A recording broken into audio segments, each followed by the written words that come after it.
اس قسم کے حالات پیدا نہیں ہوں گے. میں نے پہلے بھی جو لوگ جو ادارے ہمیں ڈراتے اور ہمیں پھنساتے ہیں ان سے میری اپیل ہے کہ خدا را تھوڑی سی توجہ میرے ملک کے اس علماء کی طرف میرے بچوں کی طرف دو تاکہ اس ملک کو پروٹیکشن ملے. اپنی توجہ کا محور اس جگہ تک محدود کریں جہاں تک آپ نے قرآن پر حرف لیا تھا. رب کریم وطن عزیز کے ذرے ذرے اور چھپے چھپے کی حفاظت فرماتا ہوں. بہت سا خیال کہ مجھے دعا میں برکات ہو. مولانا صاحب میرے ساتھ ہیں, پوچھتے ہیں کہ اس دردناک جو واقعہ آج ہوا ہے اس کے بارے میں کیا فرماتے ہیں. مولانا حسین احمد مدنی ایڈوکیٹر امیر JUICT پشاور.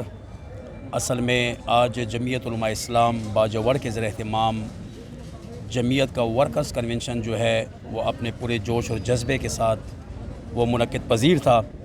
ورکر کنونشن کے درمیان ہی میں ہوا ہے, جس کی وجہ سے ابھی تک کی اطلاعات کے مطابق تقریباً 75 کے قریب ورکرز جام شہادت نوش کر چکے ہیں اور تقریباً 150 سے زیادہ جو ہے وہ زخمی اس واقعے میں ہوئے ہیں. کیا آپ یہ نہیں سمجھتے کہ جن لوگوں کی توجہ ادھر ہونی چاہیے پروٹیکشن کی ان کی توجہ کہیں اور ہے؟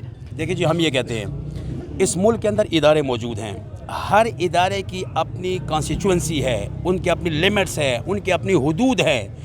ہر ایک ادارہ اگر اپنی حدود تک اور اپنی رسپانسبلٹیز اور ذمہ داریوں تک اپنی ذمہ داری ادا کرے تو میں سمجھتا ہوں کہ اس قسم کے حالات ملک میں پیدا ہی نہ ہوں.